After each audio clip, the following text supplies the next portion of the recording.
listening to the Cross-Check NHL Show, part of the Locked On Podcast Network. Here are your hosts, Andrew Berkshire and Mary Clarke.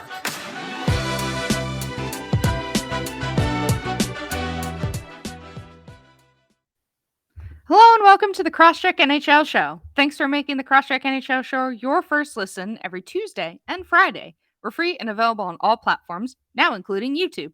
My name is Mary Clarke, staff writer for The Win, and you can follow me on Twitter at Mary C. Clarke. I'm here with Andrew Berkshire, NHL analyst for the Montreal Gazette and host of Game Over Montreal on the SDPN. You can follow on Twitter at Andrew Berkshire. On this Friday edition of the Cross-Check, Jonathan Huberdeau is having himself a monster of a season. But where do his Hart Trophy chances stand? Next, the Maple Leafs are getting to know the officials of their games in a very unique way, to say the least. And finally, the President's Trophy is the award that seems to matter the least in the NHL. And is there a way to fix it? So, Andrew, before we start off today's show, how you doing? I'm doing great. I feel fresh and clean, as the viewers on YouTube can see. We both got haircuts, Mary. I got my beard all lined up and trimmed. My mustache isn't touching my lips anymore. Feel really good. Yeah, you're looking good. You're looking good. We're both, looking clean. Yeah, I was gonna say we're both looking pretty clean, feeling fresh. It's near the end of April. Playoffs are almost here. Spring is hopefully in the air soon. Please, warm weather. Like I said, I just came back from San Diego, so it's a little bit of a shock that it's not as warm, as it used to be. But it's good times here, and good hockey, and there's a lot of really awesome stuff to talk about. Probably going to be a shorter show in general because usually the Thursday shows are. Because there's a little bit or less to talk about, and technically it's a Friday show. I still think it's Thursday when you guys Hard hear to this. get used to it. It is, and it's technically Thursday for us when we're recording this. So sorry if any of this information is out of date. But the first thing we are going to talk about, because the Florida Panthers have been on a roll recently, and looks like no one can stop them, is Jonathan Huberdeau and his Hart Trophy chances. Because we've talked in the past about Auston Matthews, about Igor Shesterkin as basically the two big front runners at various points during the season. But we really haven't given a lot of lip service to Jonathan Huberdeau. So as of Thursday, Huberdeau has 81 assists this season, which is the most in the NHL since Kucherov in 2018-19. And you could very well break that because I believe when I looked it up, Kucherov had 87 assists, and I don't know how many games the Panthers have left. But considering that they are the best offense in the league, it's very possible he could, break that number at least. But, it's been a wild amount of assists for him this year. Really been a huge part of the reason why the Panthers have been so good. They just have so many good playmakers. I mean, they added someone like Gaudreau at the trade deadline who is a known playmaker, and somebody also like Huberdeau who is racking up the assists, leading the NHL in assists, an incredible amount of them. But it feels like we really haven't talked about him a lot this year, Andrew, and that's kind of a shame because he's such a fun player, right? Yeah, he is absolutely super fun to watch. And what I find most interesting about Huberdeau is he was chasing down that record for assists in a season by a left wing, right? And he's now past that.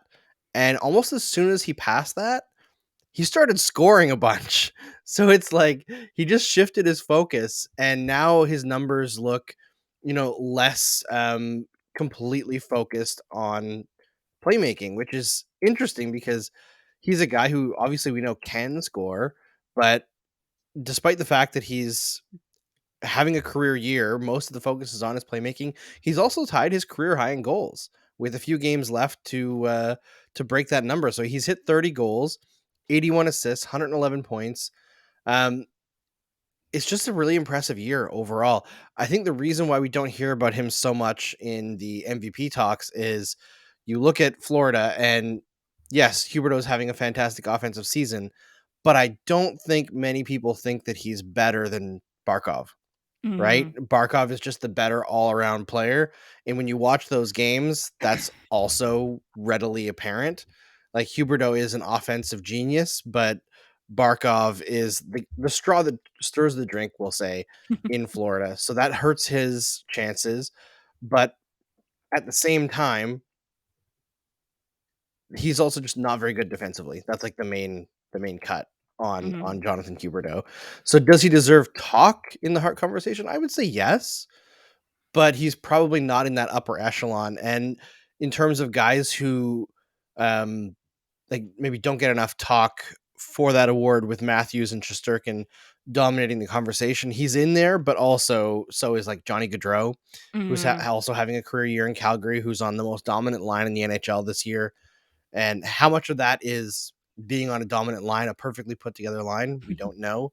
It's hard to separate individual talent from, who you're on the ice with. But man, that top line in Florida is scary too. Like right now, as they're icing it, it's Huberdeau, Barkov, Giroux. Yeah, Like, that's terrifying. are you kidding me? Oh, Like, that's awful. I mean, it's great, but if you're the opposing team, like, what do you do? I Like, you're don't matched up. know. Yeah, you're matched up against that first line, and you're like, what do I do? I There's feel like nothing you can do. all of your effort has to be to stop them from carrying the puck into the offensive zone. Mhm. And unfortunately, all three of those guys are really good at it. Yeah. Right. So if they can get control and start cycling with the passing ability that those three have, Yeah. you're in trouble. Yeah, Like it's watching the Panthers play when that line's on the ice, it's like a power play. Mhm. Yeah, they're really fun, and they're the most offensive team in the NHL for a reason. And you bring up good points about, being like the strength of the team around you, but I feel like you can make that case for, I guess, every NHL MVP For the front most runner. part, I yeah. mean, McDavid, if Less he's in the so. conversation, yeah, less so, but he still has Draisaitl with him, which is a really big help. But I think maybe McDavid is the exception to the rule here because we know how talented he is. But there's still a little bit of that when you see him next to Draisaitl and all that stuff. I mean, Matthews is playing on an incredibly deep Maple Leafs team. Shesterkin is playing behind, I think, a good Rangers defense. I mean, he's I think they're okay at shutting down things, and he's also just really good. So yeah, I think you can make that argument for a lot of things, but you're right, Huberdeau is definitely not the best player on his team, but he's having an incredible season, and I hope he gets some looks from the people who are the awards voters, because it's funny this season how we're having such, like, a lot of NHL players having career years Yep. in this season. And that, correlates to the jump in offense for sure. And I mean, you mentioned Johnny Gaudreau, who we also really should talk about because, in 77 games, he has 38 goals and 108 points overall. And that's, I mean, he's third in the NHL. Currently, McDavid leads with 113 points. Huberdeau is at 111 and Gaudreau is third at 108. And for like a day, basically, Huberdeau was leading McDavid, but then McDavid did McDavid things and scored and, had a bunch of assists and, did a whole bunch of stuff. And now he's leading again. But it's funny how a lot of NHL players are having career years this year. And it's probably directly related to the scoring, but it's just, I don't know, this feels like maybe one of the more wide open ones, even though we basically kind of gave it to Auston Matthews the last time we talked about this. But like, there's a lot of players here who are deserving, in my opinion, and it really is. It's almost like that. What is it? Is it Mean Girls where they split the trophy thing where you could do that, but obviously only Or Buffy. one. Buffy when I think they split up the crown as well. Yeah, also true. Yeah. So I think, like, obviously somebody has to win. Like, only one can win. That's how this works. But like, it feels like a lot of players are really deserving this year, and we don't often get that in Hart Trophy races. But it really feels like this year the MVP race is not tight, but there's just a lot of really deserving players. Yeah, I think this is the weird thing about this year is, like, usually you want the MVP to stand out in a way, right? Mhm. Because if no one stands out away from the crowd, then we have to get into things like who do they play with? How good is their team? How much are they impacting their team to get where they're going, right? Because it's easier to vote on that award if it's just like last year. McDavid, historic offensive numbers. Just the point per game rate that he was on had not been equaled since Gretzky and Lemieux. Like, he was that good. I believe at the end of the season, the last like 15 games or so, McDavid was averaging something like 4.5 points per game. Like, it was stupid. It was stupid. Might not have been that high. It might have been 3.5, but it was something. That's still stupid, Andrew. It's That's still still stupid. stupid. It's still stupid, but it was crazy, which is why it was absolutely wild that Edmonton got swept. But Mhm. we won't get into that and make the Oilers fans upset. And It's a new year. It's a new playoffs. this is true. It's new year. It's new playoffs. But I look at all these players, and you're right that there's so many players worth pointing out. And like the thing is, like, Matthews has done something historic this year, right? He's done the 50 and 50. I know it's midseason. I don't care. It hasn't been done since 1996, since Mario Lemieux did it. Then you have Huberdeau, who set the record for assists by a left wing. Then you have Johnny Gaudreau's line, who is like the best. They're controlling play better than any line has in like the analytics era. I believe their goals for percentage is over 70%. They are absolutely, completely absurd.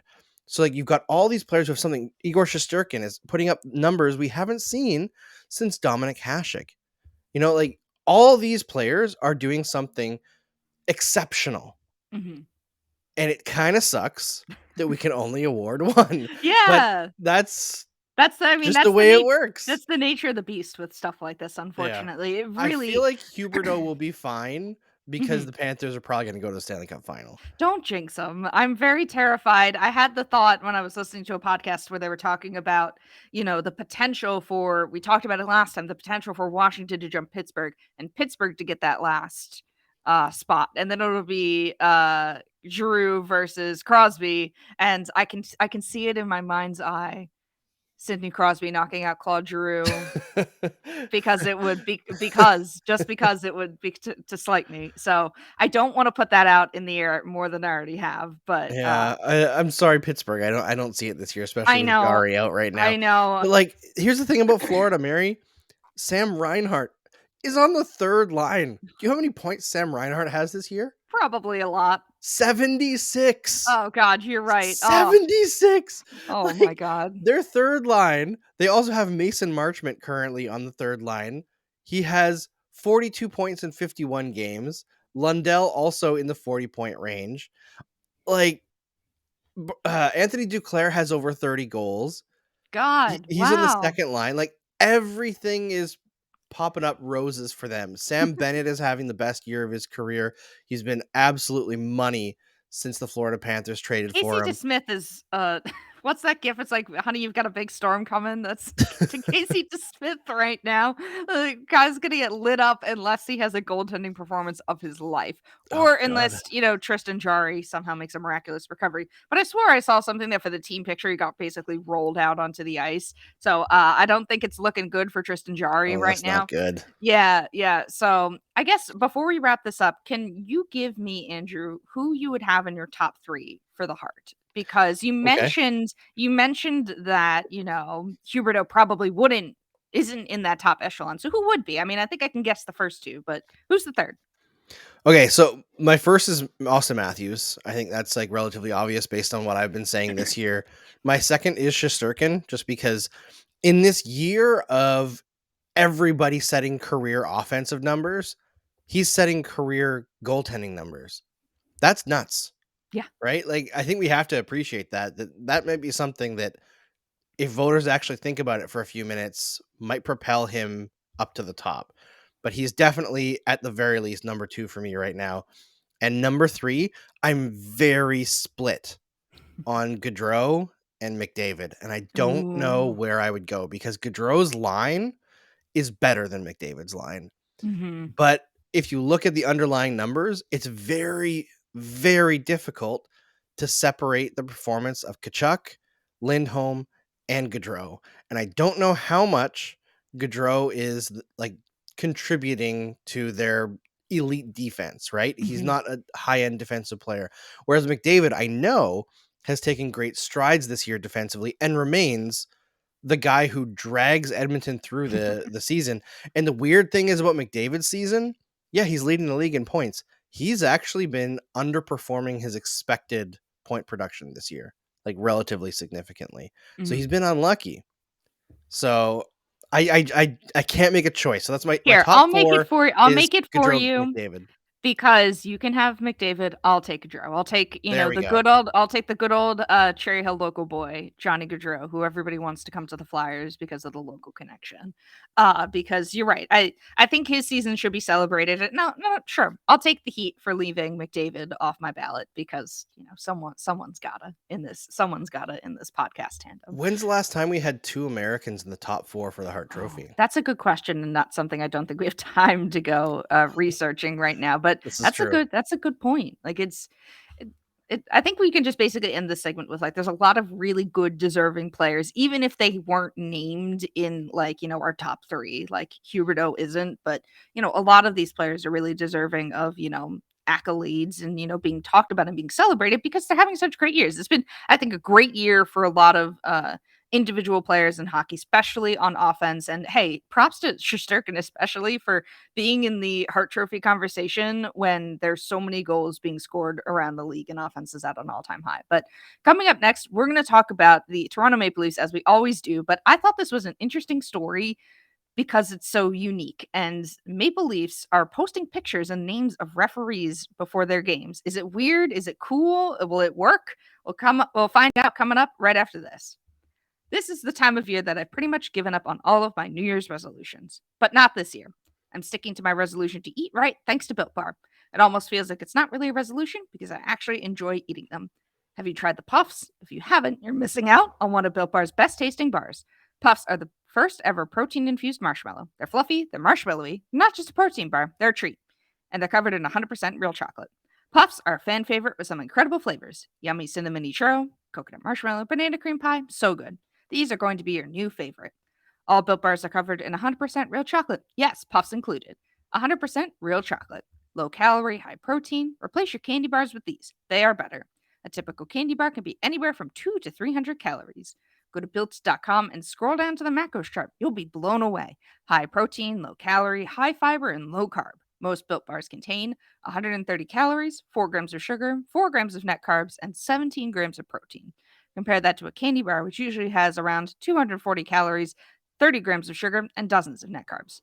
Try flavors such as mint brownie, coconut almond, and new for this month, white chocolate cookies and cream. They're all delicious, and new flavors are coming out all the time. If you think a flavor will be good, they'll make it. It will be delicious, and it will be good for you. At Built Bar, they're all about the taste. They make it taste delicious first, and then figure out how to make it healthy. I don't know how, but they pull it off every time. So go to built.com and use promo code LOCKED15 to get 15% off of your order. Use promo code LOCKED15 for 15% off at built.com. Okay, Andrew. So like I mentioned before the break, this was an interesting story that caught my eye that I wanted to talk about because I've never seen it before in the NHL. I don't know if you have, but I saw on Twitter that John Tavares was talking about the fact that the Toronto Maple Leafs now post the names and pictures of referees that are going to be officiating their games either on their bench or somewhere in their locker room. I don't know where. I only saw just the picture. I thought it was on their bench, but they it's very strange to me. And but yeah, they're doing that now, and I don't know what to think about this. Part of me is like, this is weird. No one has really done this before. And in my mind, I think of a lot of the complaints that Toronto has had over the season, or at least recently, with the officiating. And it almost feels, I don't want to conflate this to the Toronto Raptors and their head coach complaining about the Sixers getting calls, because I'm not a basketball person. I'm only semi watching it because I have to for work, but also it's the Sixers and they're, a Philly team. So I don't have a huge stake in that other than, games are fun, whatnot. But it almost feels in the same vein of not a complaint. It just feels weird. But then at the same time, Tavares' reasoning was in the heat of the moment, if you know somebody's name, it'd be it can help, create respect and trust. And that makes sense psychologically. So I don't what do you think of this, Andrew? Because I'm kind of split here and I'm not sure what to think. Yeah, at first I saw this in passing and I thought that they were talking about the Maple Leafs as an organization posting the names of referees publicly for fans to see before the games, like scouting the refs does on Twitter. And that I was like, oh, okay, they're trying to get some calls here and trying to put pressure on the league because the Leafs notoriously are low on power plays. I think they're like 22nd in the league in power play opportunities, despite being an incredibly good possession team. But that doesn't really affect Michael Bunting. He's actually phenomenal at drawing penalties. But the fact that it's on the bench and in the locker room, I'm not sure, because on the one hand, I think Tavares' reasoning is completely understandable, and I kind of like that, and the idea of being more respectful to referees and humanizing them is a good thing. But on the other hand, there's only so many referees in the league, and I feel like these guys know who the referees are already. So unless you're a rookie, maybe it seems kind of weird. And I know the Leafs are a young team, but they're not that young. I don't know. I'm Yeah. not sure what to think about it. I think that overall it makes sense, but it's just odd. Yeah, it's odd. That's the thing I keep coming back to. I think at the end of the day, this is just harmless. It's not gonna amount to anything. I mean, you said that fans can already see who's reffing each Yep. game because it's already put out there. But it's You know, different if like the scouting the refs Twitter does it as true. opposed to like the Toronto Maple Leafs Yes, there. officials. It looks different, but that information is at least out there for fans to Yes. see. Um, so like it's odd, and like I said, I keep coming back to it because it.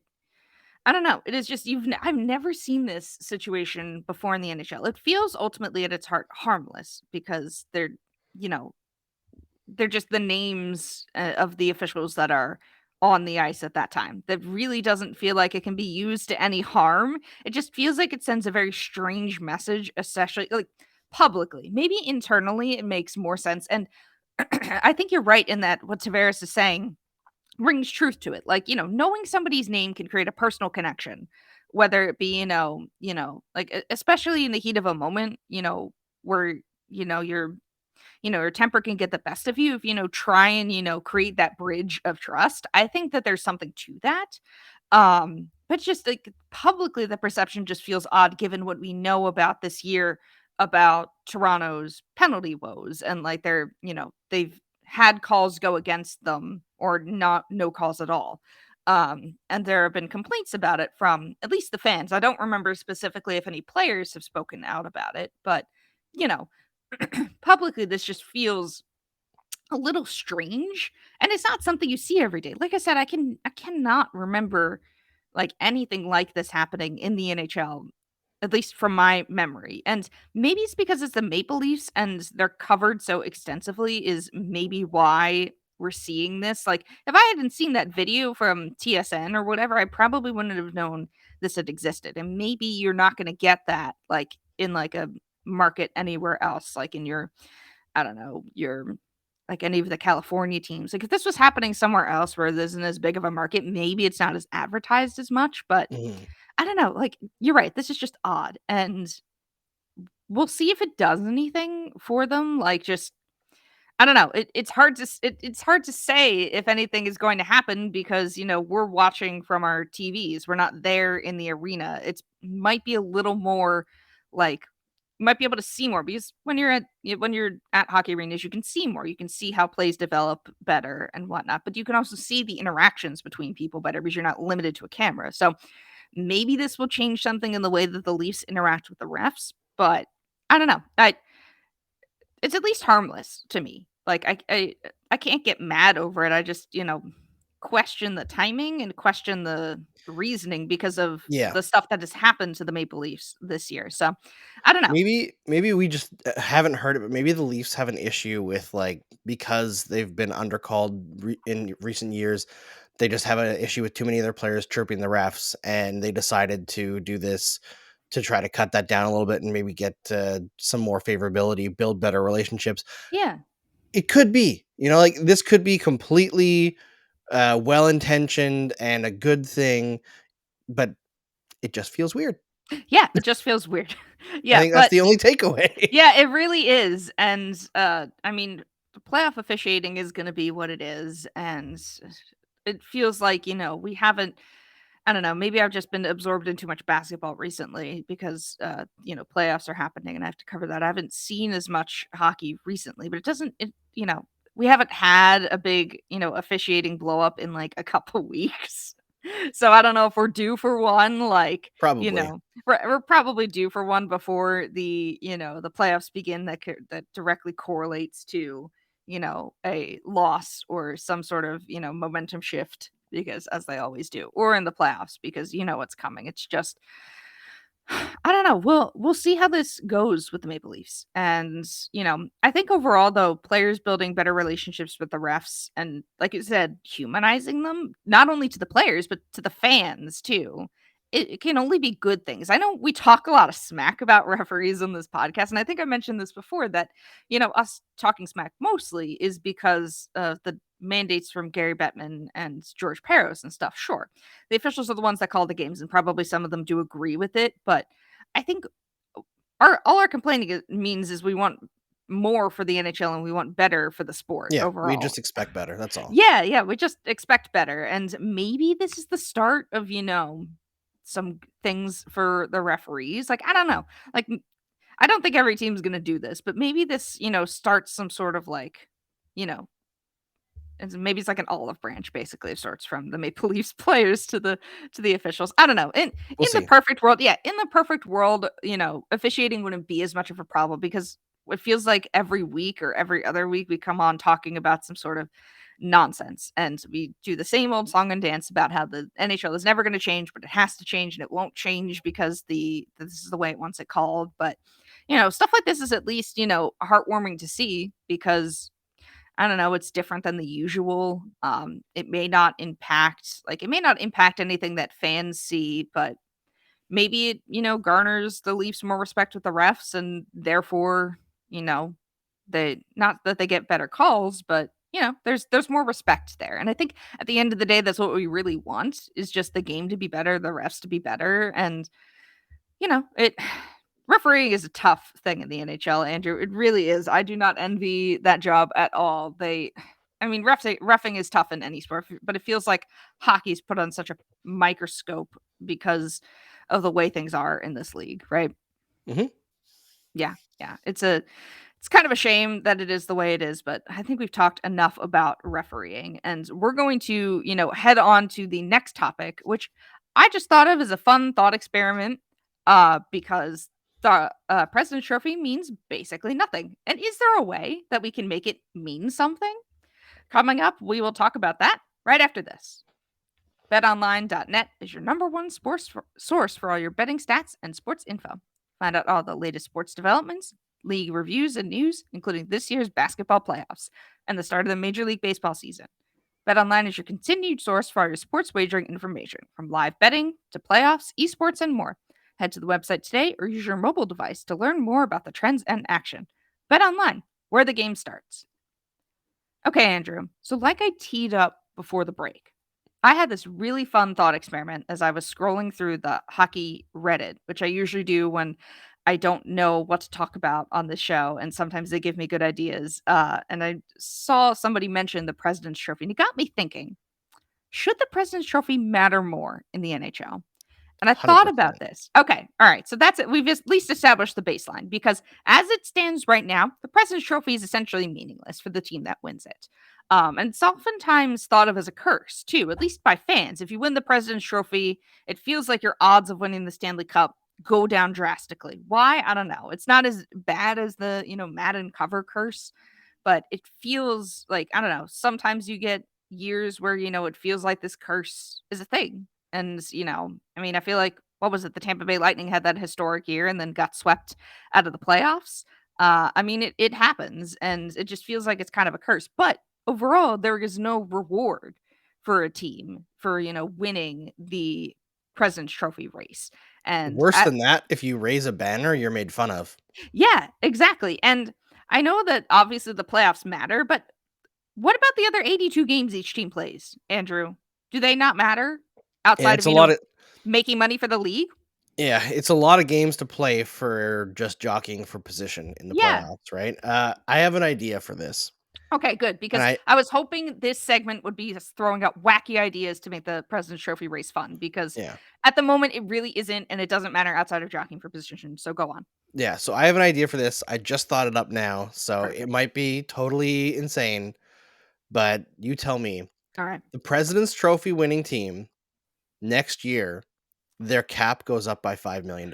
Ooh. See, one of my thoughts was giving the President's Trophy winning team an extra home game in the playoffs, like basically perpetual, home ice advantage plus a game. Um, I don't know what hockey purists would think of these ideas. I'm kind of on board with it. But You could do, even if you don't give them an extra home game, each round you could do the first 3 games are home ooh, games, right? yeah. I mean that is pretty big. I mean, sure you don't get it. Like it can kind of mess you up if you don't, you know, take advantage of the first 3 home games and then are kind of, stuck with the unevenness of the rest of the series. But Yeah, but if you don't take advantage and you're the President's Trophy winner, then that's yeah. kinda on you. Yeah, but I like the cap idea. I just in there's no way a current NHL teams would go for that. That's too much I of an mean, advantage for I know. I think it's yeah. interesting because I mean, we talk all about, teams like competitive teams feel like they get stifled because they have to, manage under the cap and, $5 million isn't an insignificant amount. It can, help you extend somebody that, you thought you might lose, add a, key player to the middle of your lineup, shore up like your goaltending position. Like, that's a really interesting thought. And like there's a lot of ideas here. Like I said, my thought was, add an additional home game. I like the trio of home games at the beginning. So you go what, 3 home games, 2 away. Wait, that's 5, then 1 home, then 1 away, something like that. I think, Yeah. yeah, that equates to 7, Or yeah. you could do, like, 3, 3, and 1, right? No, you could do that. But I like that idea. I mean, I think I also had written in the doc, just like a money check from the league, kinda like they do for the All-Star game. I know that's, like, very basic, but that feels like the most inoffensive thing that Yeah, they you do could that in the do. playoffs too, right? It's Do like, they? you get a certain amount of money for winning each True, round. yeah, that's true. You get a certain amount of money from winning each round, but maybe, that's an additional thing they add on top if you win the President's Trophy.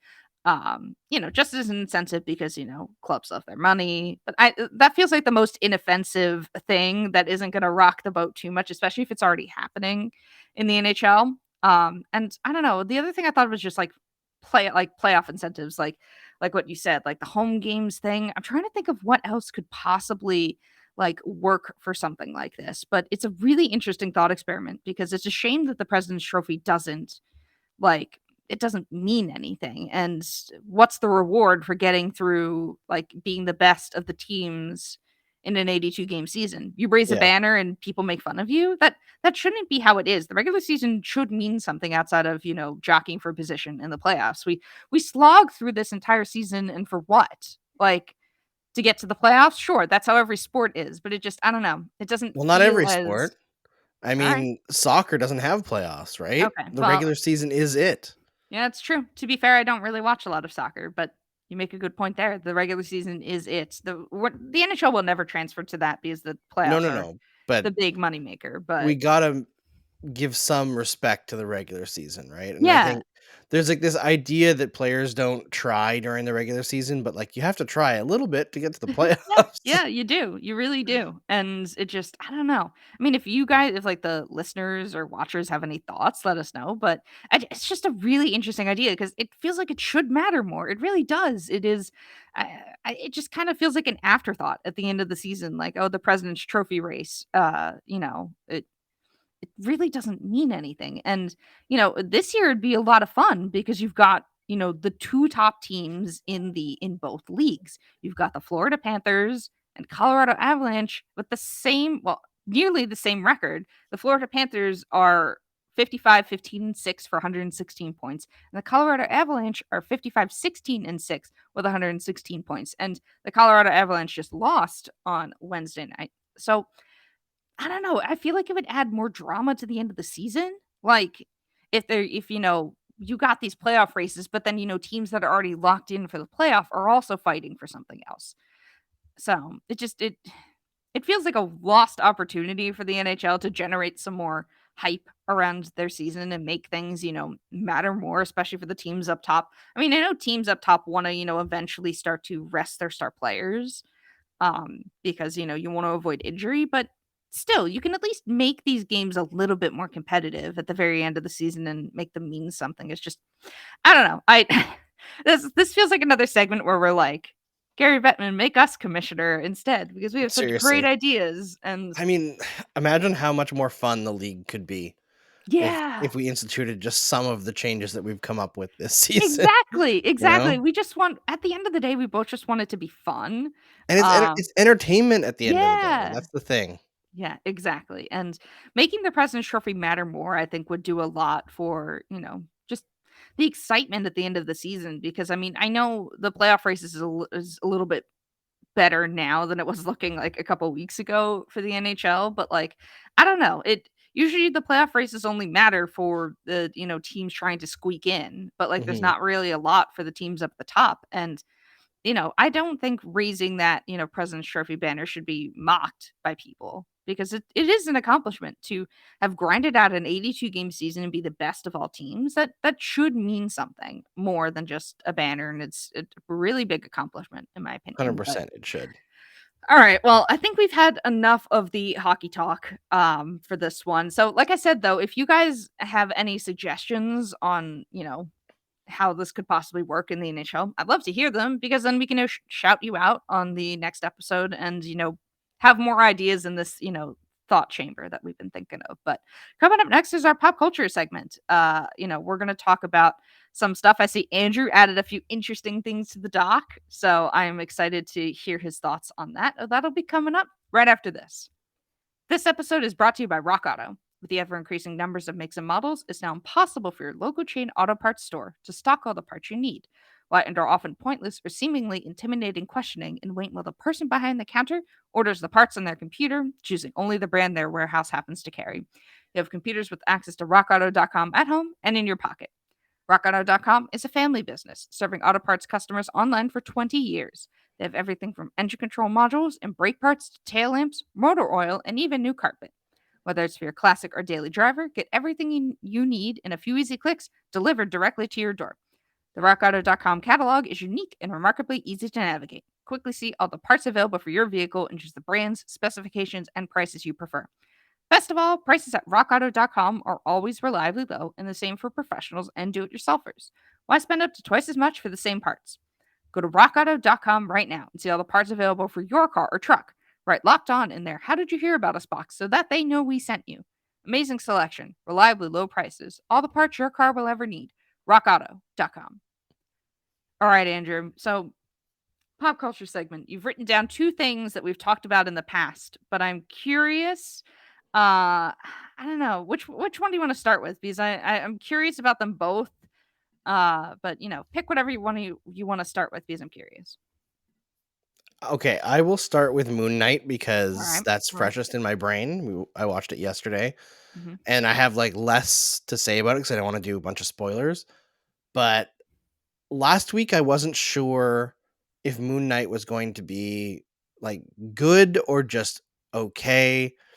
Like there was some good groundwork being laid. I really like the how it was stylistically. I like the director. I like some of the things like the plot lines being laid, but I wasn't sure. This week I'm pretty sure that it's going All to be right. really good. All It right. was wild Okay. this episode. It was really cool. It was like half Indiana Jones meets Tomb Raider meets Ooh. Uncharted and half like absolute mind bender.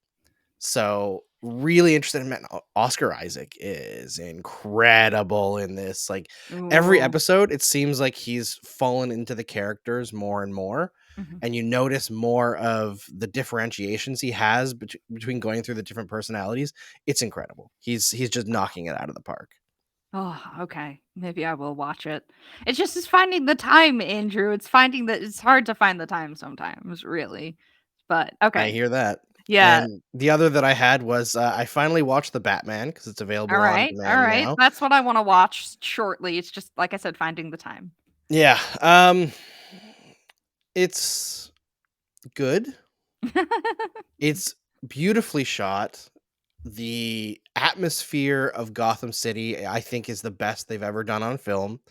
It feels like it's ripped straight out of the Arkham games. Some of the set design, I think, straight up is stolen from the Arkham games, which is fine with me, because if you find something amazing like the Arkham games, copy the hell out of it, because they are fantastic. They're the best Batman media since Batman the Animated Series. I think the acting is really good. I enjoy the cinematography. I enjoy the fact that it was a detective story for the first time in Batman films. And yet, I came out of this movie thinking it's okay. And Any that reason why?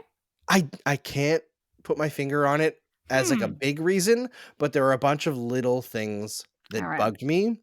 And I think part of it is like it's supposed to be a Batman year 2 story, right? So he's relatively new as Batman, which is essentially the same as Batman Begins, right? But I found this Batman was like I I think because people had hyped it up so much, I expected more.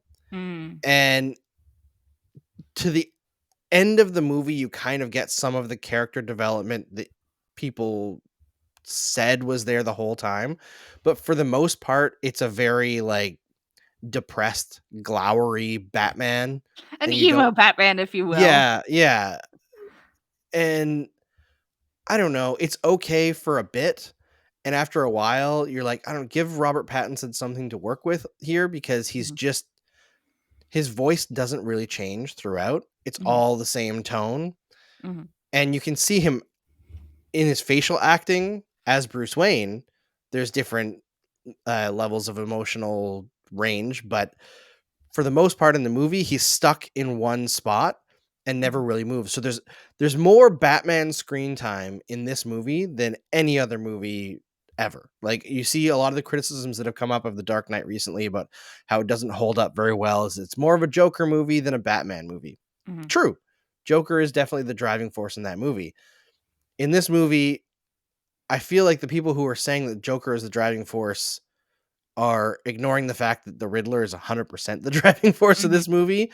It's not Batman controlling things, or like, you're following him a lot. He has the most screen time, but he's not the one who's driving the plot. He's reacting to everything. So it's like, I don't know, I just expected more. And there are just these little things, like the fight choreography I think could have been better. The way that Robert Pattinson walked was weird to me. Like, he's always walking with his arms down, like he can't put his arms to his sides. And there's a lot of like Batman walking towards people trying to be intimidating, when to me Batman should be like hiding in the shadows and surprising people and stoking fear. Maybe it's like I see the atmosphere of the Arkham games, but I don't see the mechanics of the Arkham games, if you know what I mean.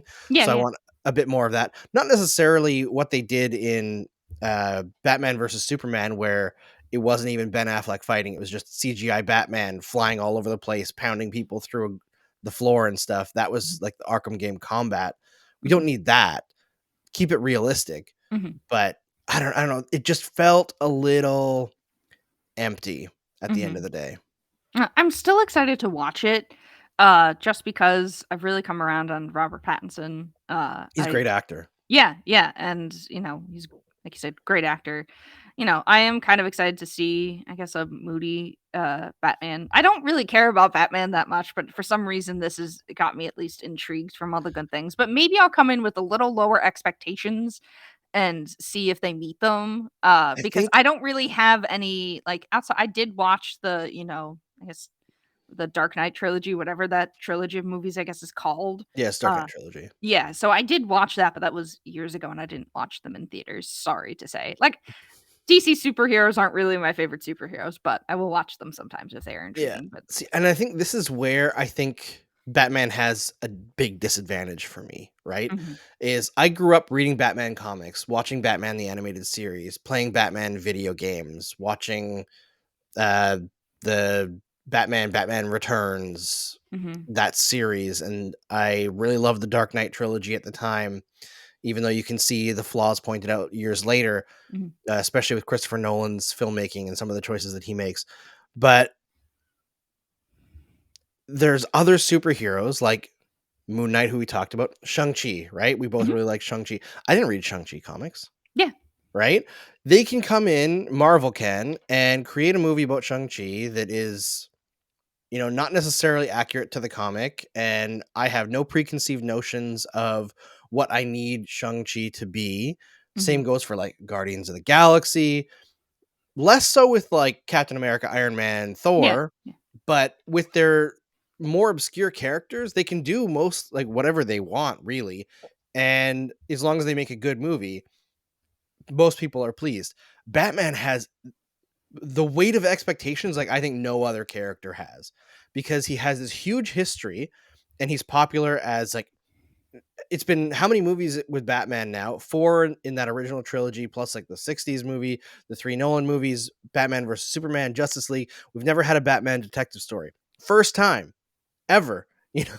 So that's cool. But like there's so many aspects to Batman and everyone wants everything to be in this movie, right? And that's tough. And Yeah. they did jam a lot into this movie. I feel like I came out of it feeling a lot of the same feelings as I felt with Eternals. Where I was like, I Mm. like it, but it was a lot. Mm. Like Okay. I remember talking about The Dark Knight with a friend of mine, and he was really upset because in The Dark Knight, Batman didn't use his grapple gun. And that's like one of the main things in Batman mythos. And it's like, well, I mean, you can't use every single gadget in every single movie, Mhm. So there's always going to be something for people to nitpick, but it Yeah. was a good movie. Well, that's good. Maybe because I don't have the weight of Batman mythos expectations on me that I will enjoy it because I don't know. I never read comics growing up, so a lot of the superhero stuff I got in through Marvel and I guess also the DC TV shows. I watched those while I was in college until I was not able to keep up with the amount of TV they threw at me every week.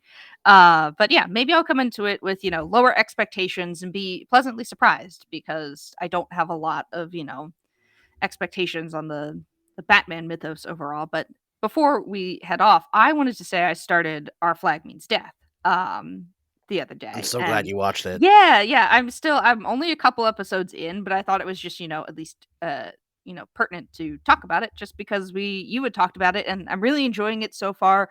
Um they had only just really teased Blackbeard. I assume I'm going to meet him in the next episode. I finished 2 episodes out of I don't know how many. So the big tease at the end was Blackbeard, and I'm like, "Oh, wait, I know who you are." So, I'm really looking forward to it. I've heard, obviously, a lot of really good things about the show, from you, Andrew, from, people I follow on social media. It's kinda one of the biggest things in entertainment right now, I think, in terms of, like, the amount of people talking about it and, what it brings to the table in terms of, representation and whatnot. So, I'm really looking forward to continuing it. Also, it's nice because it's a half-hour show. I feel like I can, watch it in little chunks. I can't believe I've become one of those people that's like 45 minutes is a lot to dedicate, but it's because the amount of time I've got. I've got so much stuff going on in my life, but hopefully I will make time for Moon Knight and Batman and other things. But I think we're gonna leave it at that, and that is all we have for you today on the Cross-Check NHL Show. As part of the Locked On Podcast Network. Make sure to follow us on your podcast platform of choice, from Apple to Odyssey to Spotify and YouTube, and rate and review us while you're at it. You can follow the pod at Cross-Check NHL on Twitter, me at Mary C. Clarke on Twitter, and Andrew at Andrew Berkshire on Twitter. Thanks for making the Cross-Check NHL Show your first listen every Tuesday and Friday. We'll be back on Tuesday with some more puck talk, but now make your second listen Locked On Fantasy Hockey. Hosts Steele Roden and Flip Livingstone help you become the expert of your fantasy league. It's free and available wherever you get your podcasts.